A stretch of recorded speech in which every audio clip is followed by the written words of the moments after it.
25 તારીખે રાત્રે કુકાવાવની અંદર એક બળાત્કારનો બનાવ બન્યો છે. 26 તારીખે એની ફરિયાદ આપવામાં આવી છે.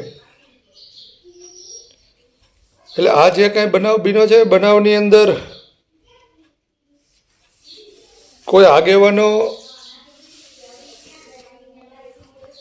કે કાર્યકર્તાઓ મહેનત કરતા હો તો એને કહેવાનું એ થાય છે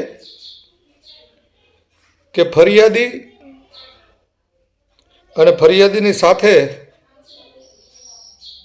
જે વ્યક્તિઓ છે એ તમામ ખોટા છે. કેમ કે આખા બનાવની વિગત મારી પાસે આવી ગઈ છે. ફરિયાદીની જન્મ કુંડળી પણ મેં કાઢી લીધી છે. એટલે ક્યાંથી આવ્યા છે, કોણ છે, કુકાવાવની અંદર હું લેવા ગયા હતા, ફરિયાદમાં જે લખાયું છે કે અમે છોકરો જોવા માટે ગયા હતા, છોકરાએ અમને એના ઘરે લઈ ગયા ને ફલાણું ને પૂછડું ને ઢીકડું. એટલે તમામ વાતો ખોટી છે. જવાના કારણો બીજા હતા. આપણા શોખ પૂરા ન થતા હોય એટલે આપણે કંઈક ને કંઈક રૂપિયા કમાવાના રસ્તા ગોતતા હોય, અને આ એ જ પ્રમાણે આખી ફરિયાદ કરવામાં આવી છે.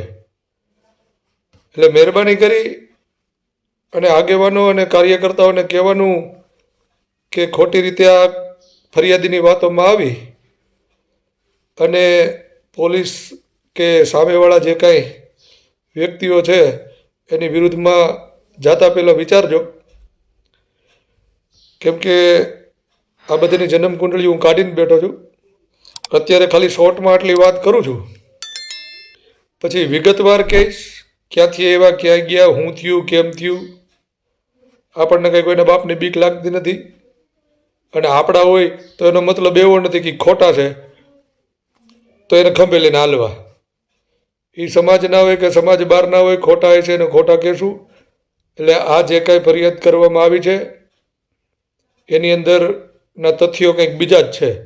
એટલે મહેરબાની કરી અને એને સાથ સહકાર આપી અને ખોટા ખંભે ચડાવીને ન રખડતા. કેમ કે જ્યારે એના ખુલાસાઓ હું કરીશ ને ત્યારે પછી તમને અફસોસ થાય ને પછી છાંટાય ઉડે. એના કરતાં પહેલેથી જ આગા રહેજો. અત્યારે વહીવટોની ચર્ચાઓ ચાલે છે, જોઈએ છે હવે કેટલાક વહીવટો કરે છે.